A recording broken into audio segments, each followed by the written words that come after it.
L'Europe de l'Est entre dans un hiver de mécontentement et de révolte, c'est en tout cas ce que pensent de nombreux experts régionaux. Et selon eux, c'est Internet et les réseaux sociaux qui seraient derrière les récents et de plus en plus récurrents mouvements anti-gouvernementaux. À l'origine de l'agitation en Hongrie, par exemple, la tentative maladroite du gouvernement d'introduire une taxe spéciale sur le trafic Internet. En Roumanie, les électeurs ont pris la toile d'assaut pour dénoncer le manque de bureaux de vote pour la présidentielle. Lucian Mandruta, activiste roumain des réseaux sociaux, a vu son compte Facebook littéralement exploser entre les deux tours du scrutin. Pour lui, Internet permet aux gens de défier les autorités facilement. Avant, dit-il, nous avions le petit écran, la télévision. Les tablettes et autres smartphones arrivaient en deuxième position. Ils ont désormais pris la tête. Le deuxième écran a supplanté le premier et est devenu plus puissant. Cela s'explique par le fait que face à un écran de télévision, il n'y a pas d'interactivité. Il y a seulement des gens qui vous disent quoi penser, comment voter et de quelle façon vous comporter.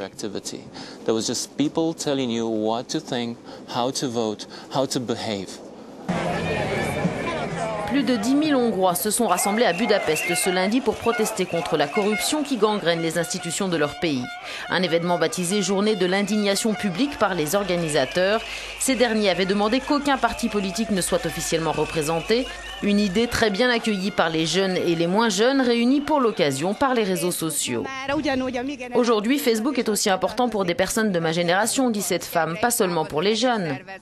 De plus en plus de personnes âgées se rassemblent via Facebook et nous en sommes fiers, dit cet autre. Ça nous rend même très heureux.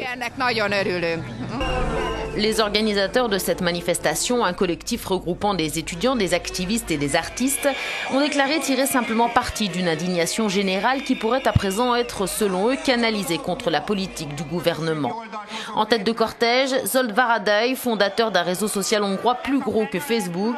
Il a récemment annoncé son intention de lancer un site de partage destiné à ceux qui veulent faire bouger les choses en Hongrie.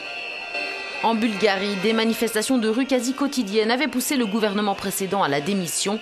Des milliers de personnes s'étaient rassemblées pour dénoncer la hausse du prix de l'électricité et la corruption. Reste à savoir si le nouveau gouvernement de coalition sera assez solide face à la mobilisation désormais en ligne des électeurs mécontents.